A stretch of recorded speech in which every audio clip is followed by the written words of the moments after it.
On y va. Erev Tov les Koulam. Le mois d'Elul, c'est le mois des bonnes résolutions. On fait tchouva, ça veut dire que la tchouva, on essaie de s'améliorer. Et ça ne doit pas rester des paroles, il faut que ça se concrétise. Alors, on doit, comme on l'a dit, prendre des bonnes résolutions. Il faut savoir qu'il n'y a pas besoin d'aller chercher midi à 14h. Des petites choses suffisent. Exemple, il y a une halakha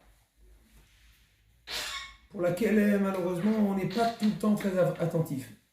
Ça consiste à faire un etilat yadayim sans bracha, bien entendu, se laver les mains avant de faire la prière. Alors en général, shacharit, comme on vient de la maison, donc on a gardé les mains, donc on sait qu'elles sont. Mais quand on arrive à mincha, qu'on vient de dehors, eh bien, il y a une mitzvah de se laver les mains.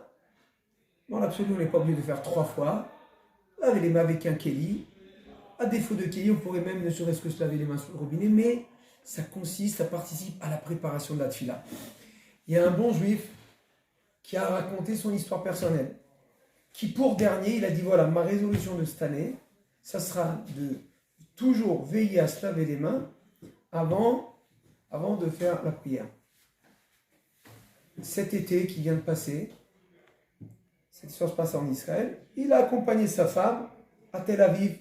Là-bas, vous savez, il y a la mer, il y a une partie de mer séparée pour le public religieux. Un jour les hommes, un jour les femmes.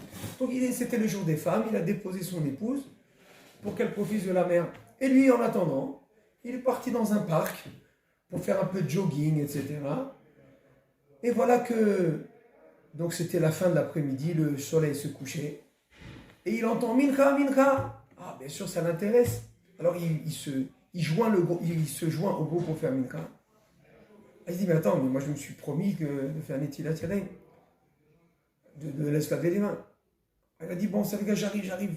Il y avait une petite source d'eau là, pas très loin, il n'y avait peut-être pas de kélit. Il aurait pu se dire, bon, attends, moi j'ai pris sur moi de faire un Netilat, mais si je suis dans les commissions requises, si on est à la synagogue, il y a ce qu'il faut, mais là, non, notre bon juif, il a dit, non, une résolution, c'est une bonne résolution. Il est parti chercher un petit point d'eau. Il va pour prendre de l'eau avec un petit cosse en plastique, là, un petit verre en plastique. Il voit une main. Il ne comprend pas. Il tire la main, c'était une jeune fille Hachem Ishma qui était en train de se noyer dans le fleuve, là. Dans la petite... ça veut dire que combien Hachem, il lui a donné ce mérite à ce juif-là de sauver une vie. Cette jeune fille, si Dieu va se marier, va avoir des enfants, ses enfants, ils vont... Tout ça, ça sera sur son compte à lui, sur son mérite, pour avoir tenu résolument ce qui s'était engagé de se laver les mains avant la prière. Donc il n'y a pas de petite décision. Il ne faut pas voir l'action en elle-même, il faut voir par rapport à qui on l'a fait. On l'a fait par rapport à Hachem. Hachem, il a montré à ce juif qu'il a tellement apprécié cette bonne décision qu'il a prise de manière résolument, qu'il lui a donné le mérite de sauver une vie. Nous aussi, voilà, si on est à court d'idées, qu'est-ce qu'on pourrait prendre comme résolution? Quand on entend cette histoire-là, on voit bien qu'il n'y a pas besoin d'aller chercher midi à 14h. Voilà, qu'Hachem nous aide à prendre des choses qu'on tiendra. C'est pour ça qu'il ne faut pas s'imposer des choses grandioses. Et il ne faut pas penser que ça sera dénigré, ça sera apprécié grandement par Hachem. Voilà, Shabbat Shalom Mevorach.